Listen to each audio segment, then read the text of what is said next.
Prontinho. Então, para quem está chegando agora, 19 horas, bem-vindo, pessoal, bem-vindos. Vamos ter aqui uma conversa, eu e o Felipe Cajano, sobre low carb, sobre pensamento crítico, e mais adiante vamos abrir para a participação de vocês. Bom, boa noite. Meu nome é Felipe, eu sou estudante de nutrição e eu comecei justamente a estudar nutrição depois de conhecer o blog do Dr. Souto. Eu comecei a me interessar mais ainda pelo tema. Aí depois de uma tribo forte, eu realmente decidi entrar na faculdade, porque eu já tinha quase 30 anos na época. Então foi uma decisão difícil, assim, de será que eu entro numa segunda faculdade agora? Mas depois da tribo forte eu fiquei bem empolgado e eu resolvi entrar. E agora eu criei o Instagram para conseguir fazer a transição de carreira mais fácil. E então tenho muito a agradecer ao Dr. Souto, que provavelmente eu nem estaria aqui falando de nutrição se não fosse por causa do blog dele, dos podcasts, etc. Nossa, show de bola. Eu que agradeço esse depoimento e vou te dizer que acho que muita gente, acho não, tenho certeza, muita gente trocou de carreira e acabou abraçando a nutrição ou a medicina, porque se encantou, assim como eu, pelas possibilidades da low carb em particular, mas do movimento de mudança do estilo de vida em geral, né, para a promoção de saúde, tratamento de doenças. Então, sensacional. Ah, com certeza. E às vezes até eu penso, nossa, será que eu devia ter entrado na faculdade como minha primeira faculdade? Mas aí eu penso que se eu tivesse feito isso, talvez eu seria um profissional muito pior. Eu ia ter aprendido outras coisas, ia ter outra mentalidade, e não sei se eu conseguiria chegar aonde eu cheguei hoje, em questão de conhecimento. É porque a gente precisa fazer uma certa desconstrução, né? E eu fico pensando às vezes, né? Se eu soubesse lá nos anos 90, quando eu fiz minha faculdade, as coisas que eu sei hoje, como as minhas opções de carreira teriam sido diferentes, como eu teria manejado e tratado pacientes de uma forma diferente, mas enfim, são ponderações que nem fazem muito sentido, porque a gente não pode mudar o passado, mas pode mudar o presente, né? Com certeza. E eu tinha te convidado para essa live justamente para falar sobre senso crítico, e senso crítico voltado para alimentação, porque o próprio desenvolvimento do senso crítico, que eu li no seu blog, eu via nos podcasts, me fez perceber que a nutrição, a alimentação era uma coisa mais simples do que parecia quando eu era mais leigo, né? Que toda hora era uma coisa diferente. E isso eu percebo que é uma grande dificuldade das pessoas para emagrecer. Eu vou até dar um exemplo que vai ilustrar bem. Teve um dia lá no meu Instagram que na minha caixinha de pergunta, alguém perguntou: é verdade que se você tirar o açúcar do café, você ganha barriga? E eu até achei absurda a pergunta, né? Mas respondi brincando: é verdade, você tem que colocar açúcar, senão você vai ganhar barriga. E no story seguinte eu já falei que era brincadeira. Mas ainda assim, eu recebi uns 15 directs de pessoas assustadas, assim, falando: meu Deus, eu tirei o açúcar, e agora, o que eu faço? E até uma que perguntou: tá bom, mas quanto de açúcar que eu tenho que colocar?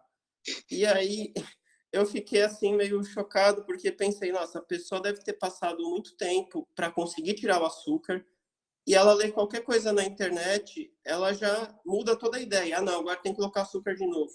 E aí eu fico pensando no inferno que é para essas pessoas que começam a fazer uma coisa, às vezes dá certo, depois muda, porque eles são muito vulneráveis a qualquer informação nova que leem, escutam. E hoje em dia você tem centenas de pessoas falando sobre nutrição só no Instagram.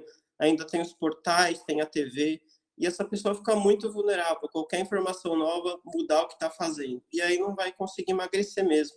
Então, eu queria saber de você o que as pessoas podem fazer para se proteger disso. Ler alguma coisa e falar: não, mas isso aí não faz muito sentido, eu vou continuar o que eu estou fazendo. Qual seria seu conselho? Nossa, essa história é incrível, né? Você quis fazer uma brincadeira, uma ironia, e as pessoas têm tão pouco ceticismo, né, que elas caíram na brincadeira, e é uma brincadeira absurda, porque vamos combinar, eu acho que ninguém de bom senso acredita que você acrescentar açúcar possa fazer você emagrecer, né? Então, quando eu comecei a escrever meu blog, lá em 2011, eu sempre tentei fazer uma construção lógica daquelas postagens, né? Colocar ali as referências bibliográficas, e a partir de certo momento eu comecei no blog a focar muito em ajudar as pessoas a entenderem o que são evidências que realmente têm peso, né?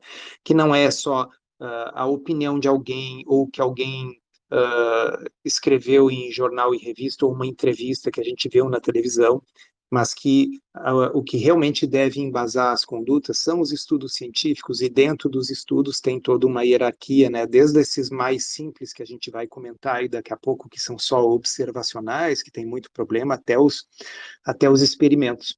Mas uma das coisas que eu tenho insistido, e quem acompanhou uma série de lives que eu fiz recentemente vai lembrar, é que a gente tem um ceticismo básico que nos acompanha. O que eu quero dizer com isso? Digamos que você, ouvinte, seja abordado por alguém que lhe dá um punhado de pedrinhas brilhantes e diz assim: olha só, isso aqui são diamantes, diamantes puríssimos. Eu tô te vendendo por R$ 1.000 porque eu preciso da grana, mas eles valem R$ 1 milhão, né? Você acreditaria nisso? É claro que não, né? Então significa que você tem um senso crítico, você não acredita em tudo. Se alguém vier com uma história dessas, poucas pessoas cairiam nesse golpe. Sempre tem alguém que cai, mas a maioria de nós não. A história que eu falei nas lives repetidas vezes é do Carl Sagan, um autor que eu gosto muito, e o Sagan dizia assim: se você vai comprar um carro usado e o vendedor do carro usado diz que aquele carro é maravilhoso, tem pouca quilometragem, pertencia a uma viúva que nem dirigia, só saía no final de semana para ir na missa. Então aquele carro tem só 10 mil quilômetros rodados. Você ia acreditar? Você ia cair nessa sem nem levar no seu mecânico de segurança, né? Então, eu acho que o principal é as pessoas terem um ceticismo, assim como elas têm para esse exemplo do carro usado, assim como elas têm para um punhado de pedrinhas brilhantes, elas têm que ter para o WhatsApp também. Elas têm que ter para o Instagram também. Se você vê uma notícia, não acredite imediatamente que é verdade e passe adiante, né? A gente tem como checar. E existem formas simples de checagem que estão disponíveis para qualquer pessoa, mesmo que a pessoa não seja um cientista, não seja da área das ciências da saúde, né? Existem agências de checagem, né? Que você pode procurar se aquilo é uma notícia verdadeira ou falsa, né? Para quem é da área da saúde, eu sempre recomendo a Cochrane, que faz as revisões sistemáticas, mas aí é mais para quem é da área, né? Nessas lives recentes que eu fiz, eu até sugeri o Instituto Questão de Ciência, que tem uma revista chamada Questão de Ciência, que tem uma linguagem acessível ao público. Então, uma resposta meio comprida, não sei se você quer acrescentar alguma coisa, Felipe, mas o principal é isso, é afiar um pouquinho o ceticismo, é você não acreditar na primeira coisa que parece. Eu percebo que no emagrecimento, em específico, parece que o ceticismo das pessoas é menor. Essas pedrinhas que você falou, se a pessoa falasse que emagrece, ia ter muita gente comprando. Qualquer coisa que alguém fala que emagrece, parece que, não sei, também a pessoa quer um pouco acreditar naquilo. Então, eu vejo que para emagrecimento, a pessoa está muito suscetível realmente a acreditar em qualquer coisa. E em questão que você falou de buscar boas fontes, eu acho que na parte da alimentação acaba até ficando difícil, porque às vezes a pessoa vê num jornal na TV, vê num grande portal, lá na Tribo Forte, vocês sempre pegam notícias de grande portal e explicam por que não faz sentido aquilo ali. E eu acho que grande parte dessa confusão, né, vem justamente disso que você falou, dos estudos observacionais. Porque às vezes parece uma coisa muito técnica, mas quando você aprende isso, você meio que se liberta de qualquer notícia de alimentação que você lê, porque 99% falam de estudos observacionais. Então eu queria que você explicasse um pouco esse tipo de estudo que fala que comer tal coisa aumenta em 5% sua chance de ter câncer. Comer ovo vai aumentar em 10% sua chance de ter diabetes, ou coisas do tipo. Porque quando a gente lê assim, parece que é uma coisa muito precisa. Ali, cientistas fizeram algum experimento e viram que é exatamente 10% a chance de acontecer tal coisa. Mas quando você entende melhor, você percebe que esse tipo de notícia não faz nenhum sentido. Então, explica para a gente como são esses estudos observacionais de alimentação. Perfeito. Você tem razão, Felipe, e uma vez eu fiz uma postagem traduzindo um editorial do Dr. Stephen Nissen, que é o chefe da medicina cardiovascular da Cleveland Clinic. Então, ele é um cara muito conhecido na área de cardiologia, e o Nissen escreveu um editorial numa revista médica dizendo que a nutrição era uma área livre de evidências. Ele estava fazendo uma crítica porque o resto das ciências da saúde parece estar mais alinhado com a melhor evidência, e na nutrição realmente existe um alinhamento com estudos observacionais e com até preconceitos, com tradições, né, que fazem com que as evidências cheguem muito lentamente na nutrição, e, bem, boa parte do meu interesse no assunto vem justamente disso, né? Bom, respondendo à tua pergunta, o que é um estudo observacional em nutrição? A gente passa questionários para um número muito grande de pessoas, e aí já começa o problema, porque as pessoas não lembram direito o que comeram, são questionários longos com várias páginas. Eu costumo brincar que lá pela metade a pessoa começa a chutar tudo na mesma letra, porque perdeu a paciência de responder aquilo ali. Então, o próprio instrumento utilizado para aferir o que as pessoas comem ou deixam de comer é pouco confiável. A segunda coisa é que o fato de que uma pessoa come ovo ou não, e que ela depois ficou doente 20 anos depois, obviamente não significa que o ovo foi a causa, né? Porque a gente sempre diz que associação não significa a mesma coisa que causa e efeito. Numa postagem que eu fiz no meu blog sobre esse assunto, uns anos atrás, eu usei um exemplo porque parece que as pessoas pensam melhor quando é fora da nutrição. E o exemplo que eu usei era um exemplo real que tinha saído num jornal de grande circulação, mostrando que quando você analisava os resultados do Enem, havia uma diferença muito grande entre alunos da escola privada e da escola pública, né, com os alunos da escola privada tendo um desempenho melhor. Mas o que a reportagem realmente estava mostrando, que era chocante, é que os alunos de raça negra tinham um resultado médio bem pior do que os de raça branca, mesmo dentro da escola pública. Então, obviamente, o estudo sugeria que isso não tinha nada a ver com a cor da pele, e sim com o status socioeconômico, né? O que acontece? Por questões históricas, nós temos uma chance muito maior que uma pessoa negra, seja de origem humilde, tenha tido uma casa na qual não se tinha tanto acesso aos livros, né? Não tenha tido pai e mãe com formação superior, e, portanto, isso, obviamente, vai se refletir. E aí, o que eu fiz naquela postagem? Eu peguei essa mesma reportagem do jornal sobre o Enem e substituí as palavras, e coloquei onde falava em alunos brancos, alunos negros, eu botei carne branca e carne vermelha, né? E aí, subitamente, as pessoas lendo aquilo parecia fazer sentido, porque na nossa cabeça carne vermelha faz mal, carne branca não faz tanto mal, e se as pessoas adoecem mais é porque elas comeram a carne vermelha. Mas isso seria tão absurdo como dizer que é a cor da pele que está determinando o mau desempenho dos alunos. O que a gente tem? A cor da pele, ela está associada, em média, a um desempenho pior, mas não é a causa do desempenho pior. A causa é a injustiça socioeconômica do país, e essa cor da pele é só um marcador dessa injustiça. Ora, da mesma forma, a carne vermelha, que pode estar associada a um risco maior de câncer, por exemplo, a gente não pode afirmar que ela é a causa.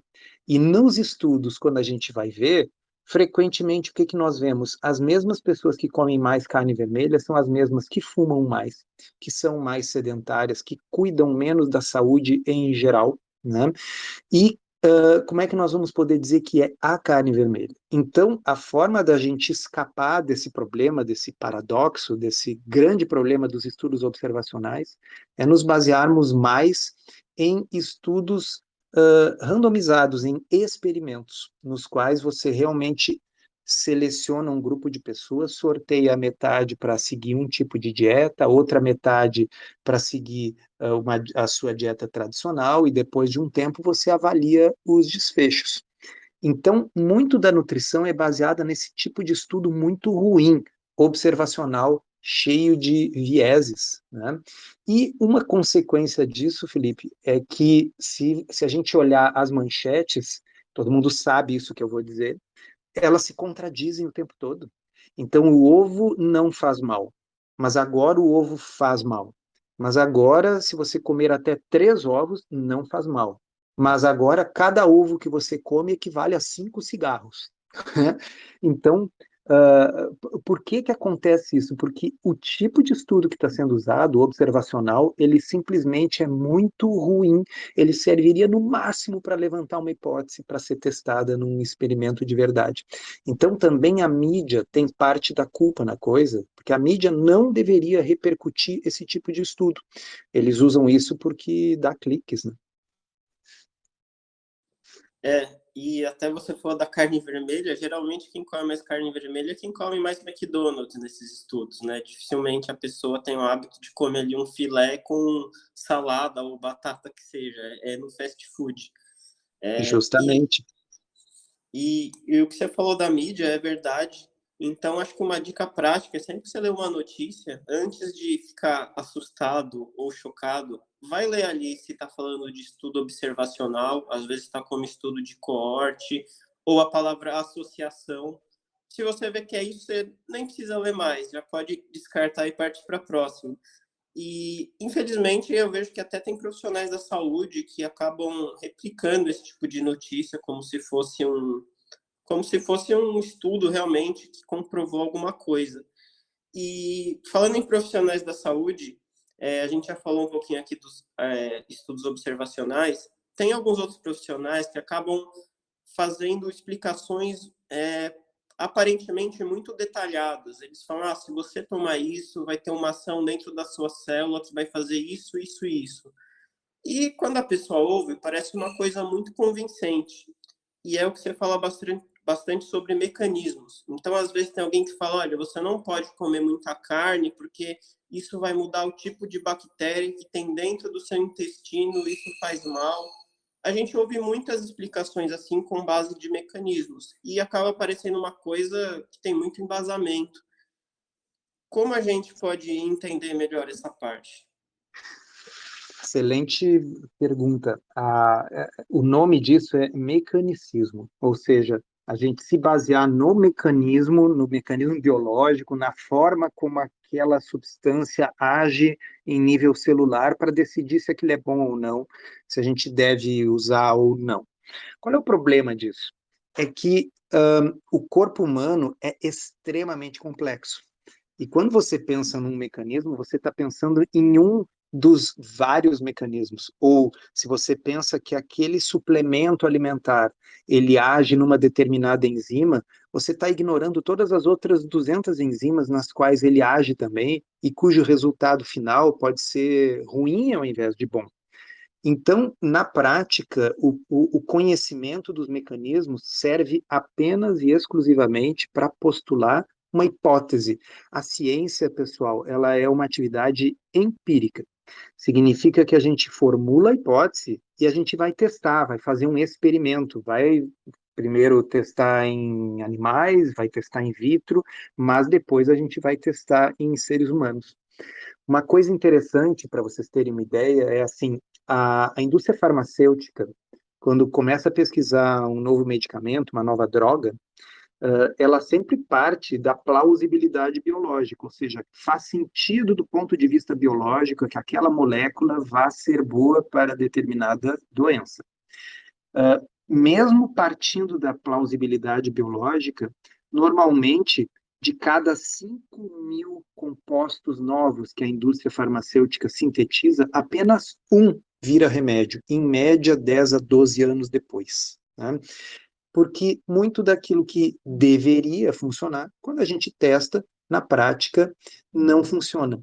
Eu, uma vez, escrevi também uma postagem sobre isso no blog, comentando que por quase 2.000 anos, as pessoas acreditaram na hipótese que o Aristóteles, o filósofo grego, tinha levantado de que dois corpos com pesos diferentes vão cair com velocidades diferentes. O Aristóteles dizia assim: se um corpo pesa o dobro, ele deverá cair com o dobro da velocidade.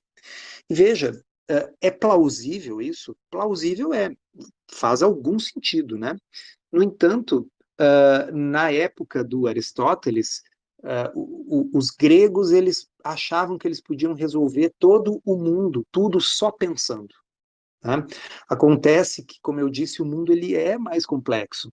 Então precisou chegar o advento do Renascimento e Galileu fazer o teste que até hoje o pessoal não tem certeza se aconteceu ou não, mas de subir na Torre de Pisa, né, e largar dois pesos, um pesado, um outro mais leve, e ver que eles chegaram ao solo, chegaram ao chão ao mesmo tempo. Né? Então, a hipótese do Aristóteles, ela podia estar certa ou podia estar errada, só tem um jeito de saber, fazendo a experiência. Vamos traduzir isso agora para essa questão que você perguntou.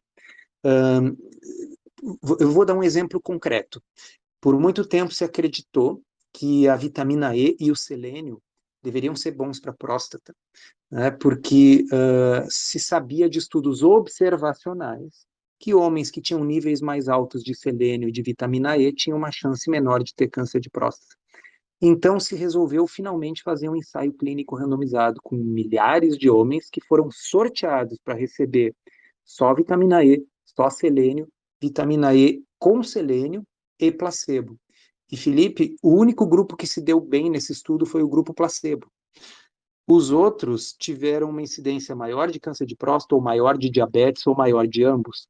Né? Então, não adianta você partir do mecanismo para mostrar, olha, porque a vitamina E é um antioxidante, por isso vai diminuir o risco de câncer de próstata. Você tem que testar. Você falou, por exemplo, da história de determinado alimento, a carne vermelha, afetar de forma adversa a flora intestinal. No entanto, quando você pega pacientes diabéticos e randomiza eles por uma dieta tradicional, recomendada pelos nutricionistas, portanto, pobre em carne, pobre em gordura, rica em grãos, né? E um outro braço do estudo randomiza eles para uma dieta low carb, que, portanto, tem mais carne, obviamente, os diabéticos melhoram mais na low carb. São estudos que foram repetidos várias vezes. E aí eu pergunto, o que que importa? Qual é o desfecho que realmente importa? É a melhora do diabetes ou ficar com as bactérias bonitas no estudo? Com certeza. E hoje eu vejo assim uma coisa meio crescente. As pessoas chegam para mim perguntando que suplemento que eu tenho que tomar. Hoje até alguém falou, eu vi um médico que falou que toma 20 mil reais por mês em suplemento, tem que tomar isso para ser saudável. E eu costumo, acho que como regra geral, tudo que parece que é muito complicado, por exemplo, você tem que acordar em jejum, tomar um shot matinal e depois tomar um monte de suplemento, todas essas coisas que parecem muito complicadas, elas não foram realmente testadas e visto o benefício, né? É muito baseado em mecanismos. Então, sabendo disso, acho que também dá para se proteger um pouco dessa questão. E, geralmente, o que a gente tem de alimentação que faz bem é coisa simples, né? Isso até é o que eu queria te perguntar. Sabendo isso que a gente conversou, dos mecanismos, estudos observacionais, que a gente tem de concreto que faz bem em termos de alimentação? Que seriam os experimentos, né? Os experimentos têm alguma coisa a dizer para a gente de mais concreto em relação ao que comer? Bom, Felipe, eu acho que vamos começar com a orientação mais ampla, que serve para todo mundo, e aí a gente vai restringindo para pessoas com determinadas necessidades. Então, de uma forma geral, uh, alimentação composta de comida de verdade, ou seja, alimentos minimamente processados, plantas e bichos, né? Portanto, aquilo que você compra no açougue, na peixaria, na feira, no hortifruti, vão ser as coisas que vão ajudar mais a saúde da maioria das pessoas. Há incontáveis estudos que convergem nesse sentido. Então, os estudos observacionais sugerem isso. Os ensaios clínicos randomizados também sugerem isso, tem os estudos do Kevin Hall, que nesse sentido são sensacionais, e a própria lógica biológica da evolução. Embora a bioplausibilidade, algo ser plausível, não seja suficiente para a gente dizer que aquilo funciona, mas ser plausível é uma condição necessária, quer dizer, algo não pode ser implausível, né? Então, o que eu quero dizer com isso? O ser humano evoluiu comendo essas coisas que eu acabei de mencionar. O ser humano não evoluiu comendo açúcar refinado, não evoluiu comendo farináceos, doces, pães, massas, biscoitos, salgadinho e todo tipo de alimento ultraprocessado, refrigerante, etc. Então, pela lógica evolutiva, pelos estudos observacionais, pelos ensaios clínicos, como regra geral, é isso, alimentos minimamente processados, bichos e plantas. E é o que está no Guia Alimentar Brasileiro de 2014. Tá? Bom, onde é que entra a low carb, a dieta de baixo carboidrato? Ela é uma intervenção que é especialmente interessante e terapêutica para as pessoas que têm excesso de peso, porque ela é uma dieta saciante e que facilita o uso da gordura como fonte de energia. Ela é uma estratégia, obviamente, interessante para pacientes diabéticos, porque eles são, por definição, intolerantes à glicose. Quando você diminui ou tira a glicose da dieta, a doença melhora. Se são pacientes medicados ou se são pacientes em uso de insulina, isso precisa ser feito com acompanhamento profissional, né?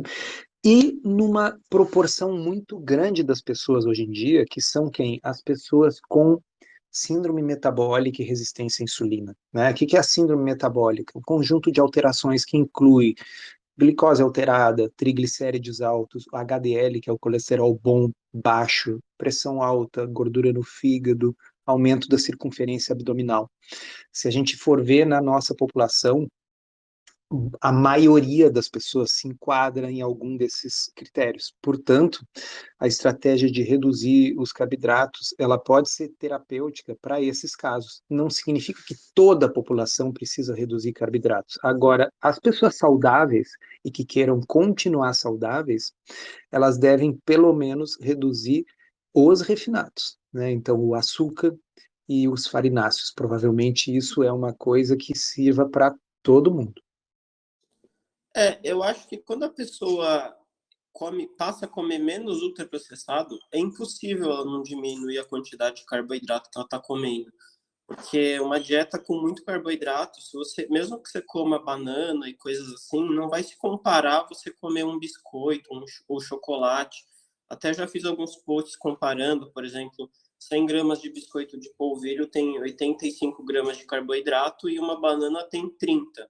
Então, sempre que a gente comparar a comida de verdade com os ultraprocessados têm muito mais carboidrato. E outra coisa que eu queria também acrescentar, que eu falo muito da relação proteína-energia, né? Acho que dá para a gente também chegar à conclusão que quanto maior o percentual de proteína na dieta, a tendência é que a pessoa coma menos e emagreça, né? Tem vários estudos aí mostrando Sim. que geralmente o grupo com mais proteína vai emagrecer mais. Tanto que sempre que alguém quer criticar algum estudo, eles sempre falam: ah, o outro grupo estava comendo mais proteína, por isso que foi melhor. Então é meio que um consenso que mais proteína vai ser melhor que emagrecimento. Ainda assim, você deve ver muito na prática, tem muito nutricionista que para emagrecimento continua passando uma dieta relativamente baixa em proteína. Não sei bem porquê, né? Mas você concorda com essa questão da proteína? Eu concordo em gênero, número e grau. Eu acho que qualquer um que esteja por dentro da literatura científica vai concordar. Aí a gente entra no assunto dos estudos, né? Há vários ensaios clínicos randomizados comparando dietas com mais proteína e dietas com menos proteína, e é praticamente unânime na literatura que dietas com mais proteína favorecem uma composição corporal melhor, ou seja, perda de gordura e preservação ou ganho da massa magra, se tiver associado com atividade física. O que eu acho é que as recomendações, e por isso que eu falei a nutrição, tem essa questão de, ao invés de se guiar, às vezes, pela melhor evidência, se guia pela tradição, por coisas dos anos 70, 80 e 90, né? quando surgiu aquele guia alimentar americano e a pirâmide mostrava que 60% da alimentação deveria ser baseada em carboidratos. Essa é e como era uma dieta também com pouca gordura, pouca carne, poucos ovos, né, ela fica uma dieta com pouca proteína, naturalmente, né? E esse exemplo que você deu do biscoito de polvilho, muito bom, porque vamos pensar, pessoal, uma batata tem mais ou menos 20% de carboidrato. Portanto, 100 gramas de batata são 20 gramas de carboidrato. Vamos fazer a conta rapidinho, assim, para eu comer 80 gramas de carboidrato, eu precisaria comer quanto de batata? Então, 400 gramas de batata, tá certo? Quem é que come quase meio quilo de batata numa sentada? É difícil. Agora, comer 100 gramas de biscoito de polvilho é fácil, né? Então, você tem razão, Felipe. Quem comer comida de verdade, em geral, automaticamente vai estar consumindo menos carboidrato. E as pessoas que consomem uma dieta rica em alimentos processados consomem facilmente entre 200 e 300 gramas de carboidrato, o que seria virtualmente impossível numa dieta feita de comida de verdade. Com certeza. É muito difícil. E eu acho que até essa própria recomendação de 60% de carboidrato na dieta, às vezes o próprio nutricionista que for seguir isso, ele se sente obrigado a colocar ultraprocessados na alimentação, senão a pessoa não vai conseguir chegar nisso. Então, realmente, não faz muito sentido. Eu acho que para a maioria das pessoas, talvez um ou outro que quer ganhar peso e não consegue comer, vai precisar essa quantidade grande de carboidrato e talvez inserir ultraprocessados. Bom, Sabe o que que eu acho engraçado? Que se fala tanto o termo dieta balanceada, né? E balanceado, o termo balanceado vem de balança, vem de equilíbrio, né? E de que forma seria balanceado eu comer uma dieta com 60% de carboidrato, 30% ou menos de gordura e um pouquinho de proteína? Qual é o equilíbrio que há nisso? Eu não entendo. Então, esse 60%, ele saiu da cabeça de alguém. Não, o ser humano não nasceu com nenhum manual de instruções onde o fabricante colocou que tinha que ser 60%. E se nós formos ver do ponto de vista evolutivo, está claro que é praticamente impossível na maior parte dos habitats da Terra, e especialmente na África, onde a nossa espécie evoluiu, consumir uma dieta com 60% de carboidrato, porque simplesmente os carboidratos de origem natural, eles têm muito mais água, muito mais fibra, a gente não consegue comer essa quantidade toda.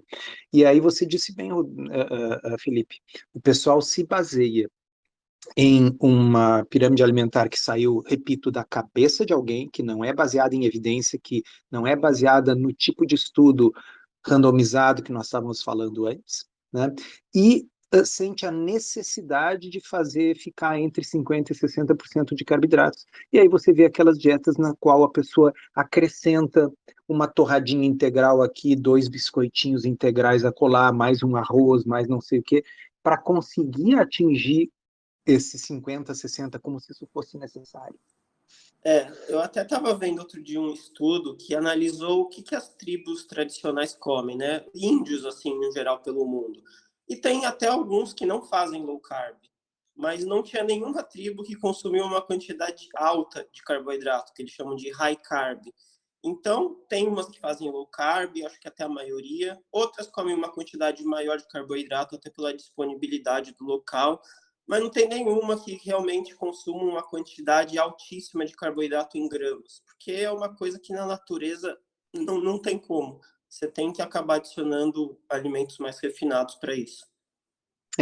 Além do que, isso também, tem muita coisa que eu já escrevi no blog, porque são aí 10 anos, né, de blog, mas uma vez eu fiz esse comentário, aquilo que a gente usa para tratar uma doença não é necessariamente aquilo que foi necessário para a pessoa adoecer. O que eu quero dizer?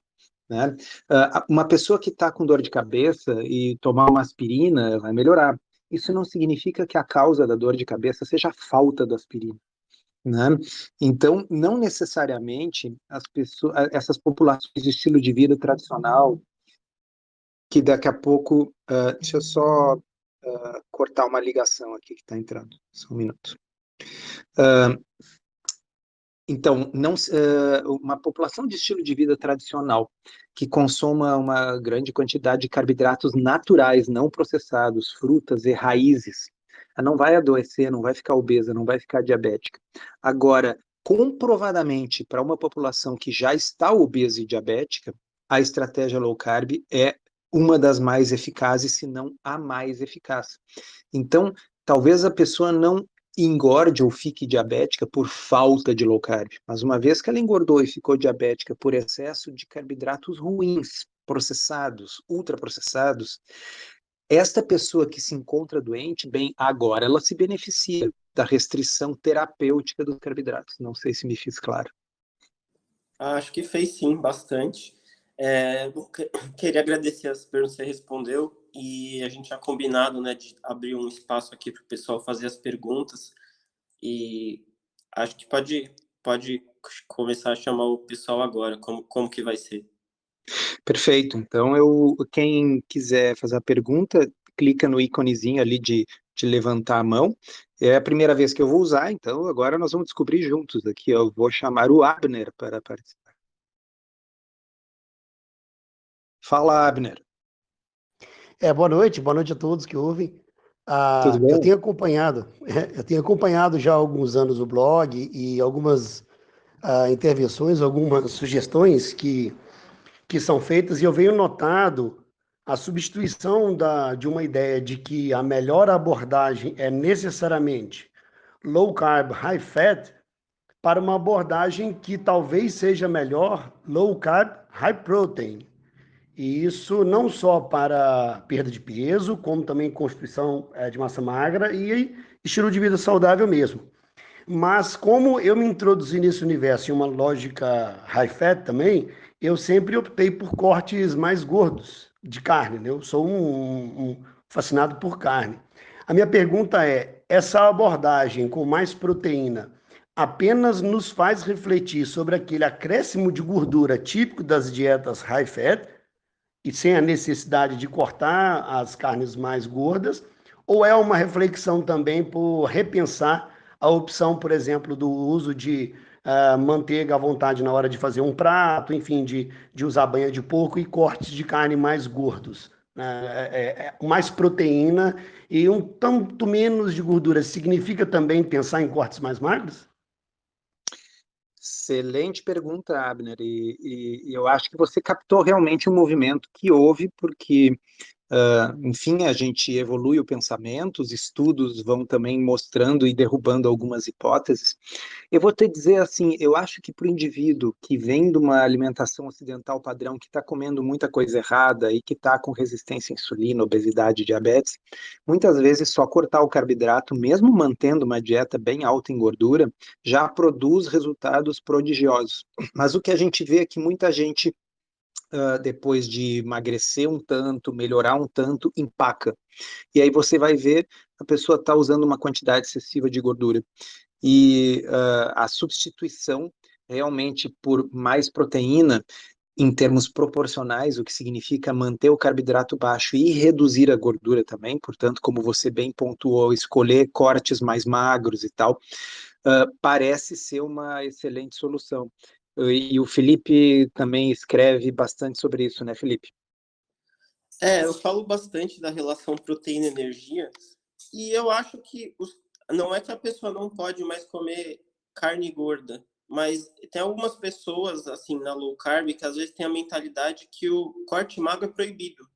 E não, tudo pode participar. O peito de frango, a tilápia, as carnes magras também podem fazer parte. Então, se de repente a pessoa comia só carne gorda, se alguns dias ela comer carne magra também, já vai melhorar muito a relação proteína-energia dessa pessoa. E agora, saber se tem que diminuir a manteiga, não tem, acho que depende de várias coisas. Você ainda quer perder peso? O que mais de gordura você come? Porque eu sempre falo que a gente pensa que o peito de frango ele é sem graça, né?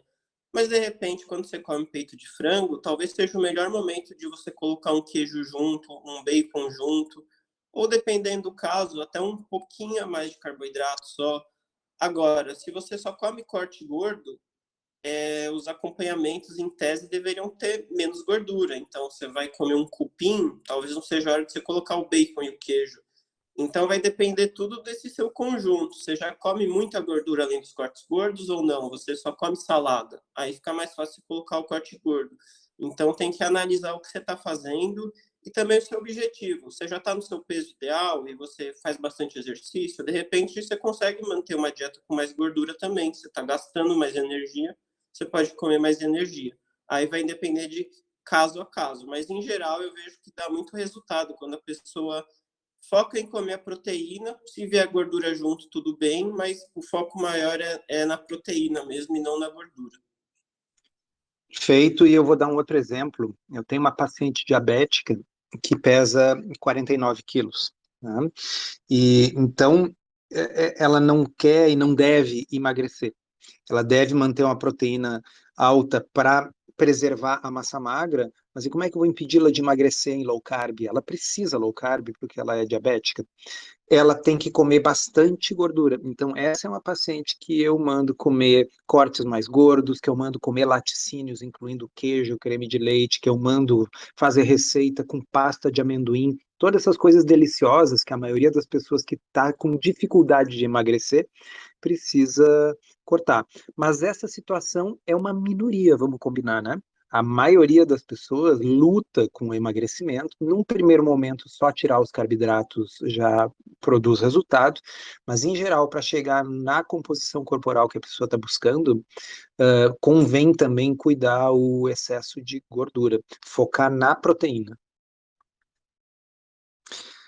Muito bem. Vamos abrir aqui para o João Manuel.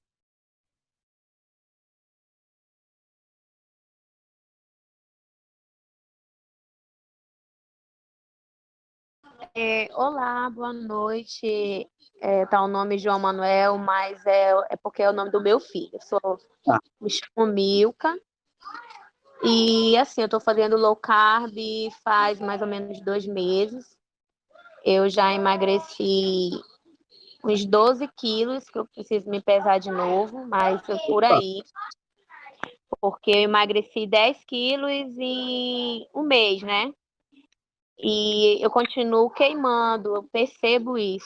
E agora eu comecei a fazer também academia. Muito bom.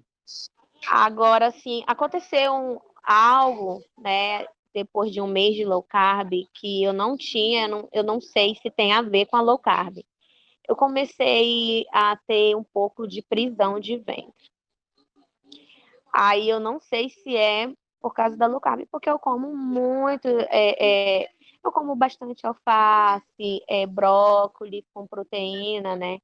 Eu também faço iogurte em casa, o iogurte natural. E quando eu como iogurte natural, melhora um pouco. Mas quando eu não como, não tomo ele, eu percebo que eu tenho um pouco de dificuldade. E isso está me deixando encucada. Não sei se é por causa da low carb. E eu tenho consumido bastante água. Olha só, não é raro que haja uma alteração do funcionamento do intestino, seja para constipação, seja para diarreia, quando a gente faz uma mudança drástica na alimentação. Leva, às vezes, várias semanas para o nosso intestino se acostumar. Às vezes é importante fazer experimentos com fibra, seja aumentar as fibras, seja diminuir, por incrível que pareça. Tem algumas pessoas que ao diminuir o excesso de fibra, melhora. Então, eu tenho alguns pacientes que a constipação melhora, por exemplo, com o uso de chia, semente de chia, né? Mistura com um pouco de leite de coco, faz um pudinzinho, come aquilo ali 1, 2 vezes por dia. Tem gente que usa o psyllium, né? Que tem tanto para comprar sem sabor em lojas aí de produto natural, como também em farmácia com mais de uma marca, que é uma fibra solúvel que dá para misturar na água, né? E para, às vezes, fibra solúvel oriunda, por exemplo, de abacate, ajuda. E para outras pessoas, não, é o contrário. São pessoas que, quando diminuem, as pessoas vão aumentando a fibra e a constipação não melhora. Aí a pessoa diminui a fibra e melhora. E claro que pode se utilizar, às vezes, algum laxativo leve, tipo o leite de magnésia, que é bem seguro, bem fácil, bem tradicional, né? Pode ser utilizado. Mas eu queria aproveitar, né, e dar os parabéns pelo resultado. É um resultado impressionante. Eu tive até que trocar, é, na verdade, as roupas íntimas que eu estava usando G e agora tive que trocar por M, que elas já ficaram grandes e eu estou muito feliz, né? Eu pretendo continuar aí bastante, até porque eu entrei nessa dieta por conta que eu fiz os exames e deu que eu estava com gordura no fígado. E aí, uma amiga minha, né, que está fazendo low carb desde setembro, ela já emagreceu quase 40 quilos, né? Ela é outra pessoa. E ela me falou que ela ficou boa de muitas coisas com a low carb, e foi quando eu comecei a fazer. Só que eu procurei fontes mais confiáveis, né, como a do doutor, e e realmente eu tenho me sentido muito bem, me sinto saciada, disposta e tenho perdido peso e medida. Só que eu fiquei preocupada assim em termos da constipação, mas realmente eu estava comendo muita fibra. Hum, Muita fibra, assim, né? Por causa alface, eu gosto muito de alface, então eu estava comendo muito alface e brócolis, aquele couve-flor. Então, eu não sei se é o excesso de fibra, né? Não sei se eu tenho que tomar mais água, mas eu vou fazer o pudinzinho de chia para me ver. Eu estou fazendo todos os dias, só que assim, eu tenho que fazer muita força, que não era assim, né? Então, isso eu fico me sentindo, não me sinto muito bem. Aí, por isso que eu disse, será que tem a ver alguma coisa? Mas você está falando sobre o excesso de fibra, né? E realmente eu lembro que uma vez eu ouvi alguém falar que se a gente come muita fibra, tem que tomar mais água ainda, né? Talvez eu tenha que tomar mais água. perfeito.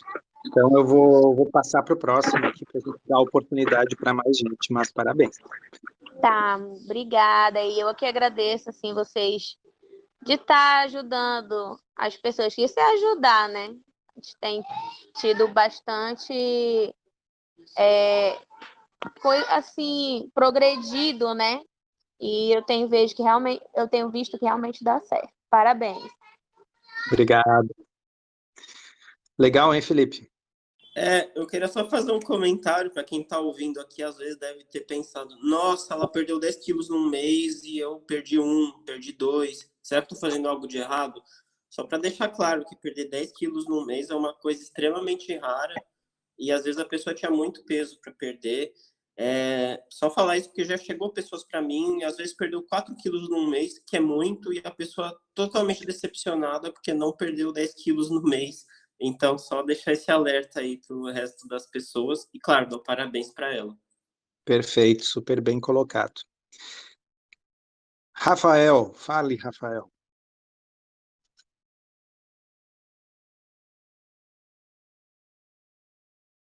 Tá me ouvindo, Rafael?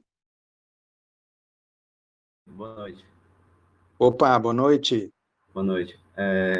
Nessa questão das proteínas, eu sempre vejo muita gente comentando sobre o preço das proteínas, né? Porque sempre há muita gente falando do churrasco, da carne vermelha, aquela comida que muitas vezes é um pouco mais cara.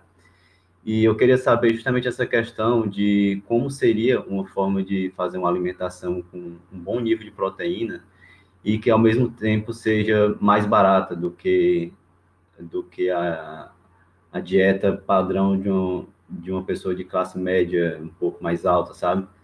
Então, que eu já vi que o frango, ou então os ovos podem ser mais baratos e ao mesmo tempo muita gente tem medo daquela questão que habita muito o imaginário popular dos hormônios. Ah, mas esse frango tem muito hormônio, aquele ovo ali tem muito hormônio, e fica com medo de comer esse tipo de produto. Então, eu queria saber nessa questão da questão das proteínas e o preço em relação à qualidade. Muito bom, muito boa pergunta, Rafael. Então, assim, ó, claro que a gente pode simplificar ou gourmetizar qualquer tipo de dieta, né? Então, eu posso fazer uma dieta low carb com bastante proteína, baseada em salmão selvagem do Alasca com alcaparras importadas, ou eu posso, como você disse, comer frango com ovo, né? E o que é interessante é que às vezes os medos são influenciados mais por quanto que determinada coisa é difundida ou não. O que que eu quero dizer com isso? Frango no Brasil não leva hormônio, tá?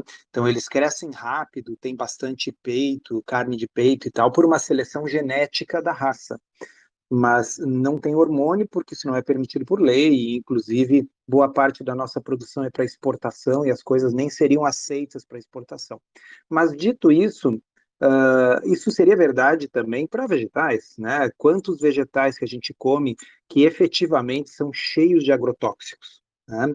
Então, eu acho que a gente deve buscar aquilo que de melhor a gente tem acesso, mas o frango mais comum, barato do supermercado, o ovo mais comum do supermercado, ainda vai ser melhor do que o pão mais integral, cheio de 7 grãos, caro, sabe? Então, a gente tem que fazer uma dieta baseada em comida de verdade, e se a pessoa tem algum motivo para fazer low carb, que seja então uma dieta low carb, dentro do que o seu orçamento permite, né? Então, carnes menos nobres que podem ser consumidas como carne moída ou como carne de panela, de pressão para ajudar a amolecer uma carne mais dura, uh, carnes como carnes de órgãos, né? Então, entra aí a moela, entra aí o fígado, que nem pode ser consumido todo dia, de tão nutritivo que é, para a gente não ter excesso de determinadas vitaminas. Mas, enfim, acho que dá para entender a ideia de que a gente pode gourmetizar ou não. Agora, vou concordar com você uma coisa: realmente, a proteína é mais cara, e esse é um dos motivos pelos quais a obesidade é tão mais comum nas populações mais empobrecidas, né? Eu queria só dar uma dica aqui, que eu, por exemplo, estou comendo bastante carne de porco ultimamente, porque ela, aqui em São Paulo, por exemplo, está bem mais barato que a carne vermelha. E o de resto, realmente, frango, vísceras, em alguns casos pode até parecer um contrassenso, mas alguns suplementos proteicos, você fazendo a conta ali, se você conseguir achar um que seja por volta de R$ 90, que até tem alguns bons assim, acaba até compensando. Por exemplo, albumina, que é clara de ovo em pó, ou alguns whey protein concentrados, que tem um pouco carboidrato, às vezes fazendo a conta até faz sentido, principalmente para mulheres que às vezes não conseguem comer tanta carne. Eu concordo, eu já tive a oportunidade de fazer essa conta aí, e você tem razão. Não é que a pessoa vai viver de proteína em pó, mas como uma suplementação, não tem problema nenhum, até porque o whey protein, ele no fundo é comida, né? Quer dizer, assim como o leite em pó é o leite no qual você tirou a água, você desidratou, né? O whey protein é o soro do leite desidratado, não é uma coisa alienígena, né? É comida também. Exatamente. E eu vejo assim que na prática ajuda muito porque ele é doce, então às vezes a pessoa substitui por um doce, então tá ótimo. Faz uma sobremesa proteica, né? Agora vou chamar aqui a nutrição como não sei o que. Fale. Oi, doutor Souto, oi, Felipe. Eu quero falar rapidamente, tantas pessoas para falarem. Eu só queria mesmo agradecer demais ao doutor Souto, porque eu comecei minha faculdade de nutrição em 2011, aí em Mais 2012 eu uma. comecei... Oi? Mais uma. Pois é, aí em 2012 eu comecei a acompanhar o doutor Souto lá no blog e assim, até fazer uma piadinha, eu era a única da sala que lia tudo do doutor Souto e tentava aplicar nossa, eu tinha muito problema com isso, então eu tive que entrar, eu tive que entrar no eixo, ou seja, fazer tudo o contrário do que o doutor Souto falava, ou eu não seria aprovado. E aí, depois que eu concluí a faculdade, eu falei, pronto, agora eu sou aprendiz do Dr. Souto, vou continuar sendo. E assim, só queria mesmo agradecer, Dr. Souto, todos esses anos eu ajudei e continuo ajudando centenas e centenas de pessoas e com todos os aprendizados que eu tive com você. Nossa, obrigado, muito obrigado por esse depoimento aí, e acho que a ideia é essa, é que isso se espalhe, que cada vez mais profissionais de saúde sigam essa abordagem e ajude um número cada vez maior de pessoas, e eu penso que no médio e longo prazo, esse monte de alunos de nutrição agora que estão se formando com outra cabeça, alguns vão ser professores da próxima geração. Então, era o Max Planck que dizia, né, que a ciência ela evolui um funeral por vez. Né? Quer dizer, normalmente você não muda a cabeça de um velho professor. Ele se aposenta e aí um professor novo com outra cabeça entra no lugar, né? Ainda na faculdade eu vejo muito coisa desatualizada, né? Mas eu já tive professores que até gostavam da low carb, é a minoria, mas alguma coisa pelo menos já tem.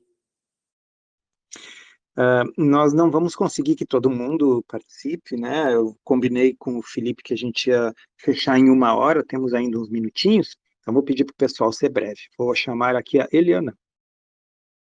Boa noite, Eliana.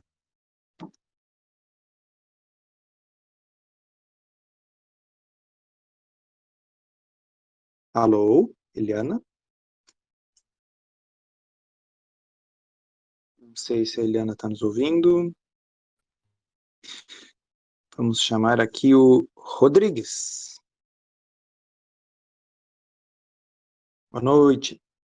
Boa noite, doutor Souto. Um prazer falar com o senhor. Eu gostaria de estar agradecendo aquela live que o senhor teve com a doutora Mayra. Eu sofri de enxaqueca já vai fazer uns 20 anos, não tinha nada que me curava, havia tentado de tudo, com medicação para cefaleia, fazia low carb, mas nunca havia tentado um jejum mais prolongado de 24 horas. Eu estou já há 20 dias sem dor, sem enxaqueca, e eu sinto que foi esse jejum. Então, eu estou assisti as lives com o Dr. Fang agora, e me inteirando de todo esse assunto, porque para mim foi algo esplêndido. A low carb já me transformou com as dores que eu sentia de inflamatórias, me transformou nesse sentido, e o jejum mais prolongado me curou a enxaqueca que eu sofria há mais de 20 anos, coisa que nenhum médico, desde acupuntura, meu médico pessoal e eu não conseguia curar, era sempre paliativo, sempre com remédio para tirar dor. E dessa vez eu sinto que eu fiquei livre, porque eu passei agora o período menstrual e não tive dores, né? Não tive, então tá ligado realmente à parte hormonal, mas eu não sabia como isso tudo está ligado, não entendo, mas eu só compreendo que me curou. Então eu quero agradecer muito, que foi através do senhor que eu cheguei a isso. Obrigada. Nossa, sensacional. É incrível, né? Felipe, volta e meia a gente vê coisas melhorando que, embora a gente tenha falado muito em evidência hoje, não existe evidência publicada para, sei lá, jejum intermitente e enxaqueca. E, no entanto, uma coisa que a gente sempre tem que lembrar é que se você tem alguma coisa que funciona para você, bem, para você isso é uma boa evidência, né? Não significa que aquilo vai funcionar para todo mundo, mas se o indivíduo se beneficia, nossa, é sensacional. E quanto mais ferramentas simples como essas pessoas tiverem para testar, melhor, né? Com certeza. E até falando em senso crítico, às vezes as pessoas têm algo que está funcionando para elas, mas porque lê em algum lugar, deixa de fazer. E a ideia não é essa. Se está funcionando para você, é sinal que deu certo e segue em frente.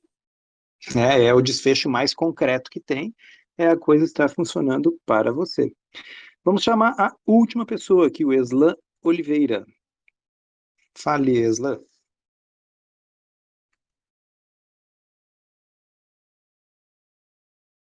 Boa noite.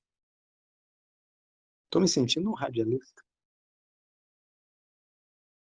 Souto, aproveitando que o Islan não quer falar, eu tenho uma dúvida. O jejum, até certa altura, a low carb emagrece, porém chega um ponto que ela não emagrece mais. O que isso está relacionado com o jejum? É os níveis de insulina que abaixam cada vez mais? Seria isso? Para a pessoa continuar emagrecendo? Essa é a minha dúvida. Bom, eu vou colocar aqui uma diferença minha em relação ao que pensa o Dr. Jason Funk. Eu acho que a insulina não é tudo, não é a única coisa que importa. Então, por exemplo, proteína, que é um negócio que também aumenta a insulina, carboidrato aumenta a insulina, mas proteína também aumenta. No entanto, o consumo aumentado de proteína está associado com perda de peso. Então, existe sim uma importância do consumo calórico. O jejum, obviamente, reduz a insulina, mas também, obviamente, reduz as calorias. E quando a gente tem um aumento do consumo de proteínas magras, proteínas com menos gordura, dentro de uma dieta low carb, essa é uma das formas de retomar a perda de peso sem passar fome, né? Então, eu acho que o jejum funciona não apenas por reduzir a insulina, mas por reduzir o consumo calórico, né? Porém, uma pessoa não pode fazer jejum continuamente por vários dias sob pena de começar a perder massa magra, enquanto a gente pode manter uma dieta com baixo carboidrato, baixa gordura, baixa caloria e alta proteína, e vai ter pouca fome e perder peso, que é aquilo que estava falando o Felipe antes, né? Eu vejo até uma coisa um pouco preocupante, que realmente, às vezes as pessoas chegam nesse platô, entre aspas, né, e falam, bom, eu tenho que aumentar o jejum agora. Só que isso, como você falou, é uma coisa limitada. Então, eu vejo pessoas que, agora é o de 24 horas, depois tem que ser o de 48, depois o de 72. E é uma coisa que não tem como você progredir mais. Então, se você não está mais conseguindo perder peso, provavelmente tem alguma coisa na sua dieta que você pode melhorar. E essa questão na low carb, geralmente é diminuir um pouco o consumo de gordura e aumentar o de proteína para não ter essa fome. Costuma funcionar muito bem para a maioria das pessoas. Maravilha. Felipe, acho que vamos encerrar. Está sendo uma experiência muito legal. É a primeira vez que eu estou usando esse aplicativo. Com certeza não será a última, viu, pessoal? Doutor Souto. Opa! Opa, agora é o Eslan aqui falando. Tudo bem? Tudo. Acho que tava no mudo, eu estava falando, vocês não estavam me escutando. Uhum. Me acostumando aqui ainda com essa sala de bate-papo aqui, esse chat de voz aqui do Telegram. Boa noite a todos. Boa noite. Eu tenho 2 casos, doutor, para comentar. Um é meu e um é de um amigo meu. Do amigo meu, rapidamente. Ele foi diagnosticado com diabetes com 45 anos. Ficou com depressão, inclusive, até. Não sentia nenhum sintoma de diabetes. Descobriu que tinha diabetes num exame de rotina. A glicose dele estava super alta. Um médico fez outros exames e confirmou o diagnóstico. E ele foi para um outro médico que indicou para ele fazer a low carb. Então, esse médico já tinha essa visão de low carb. E eu acompanhei todo esse processo, tá? Eu fiz amizade com ele trabalhava na portaria lá da empresa onde eu trabalho, e ele realmente estava com 40 quilos acima do peso, síndrome metabólica, pressão alta, fígado gordo, né, esteatose hepática, e começou a fazer a low carb.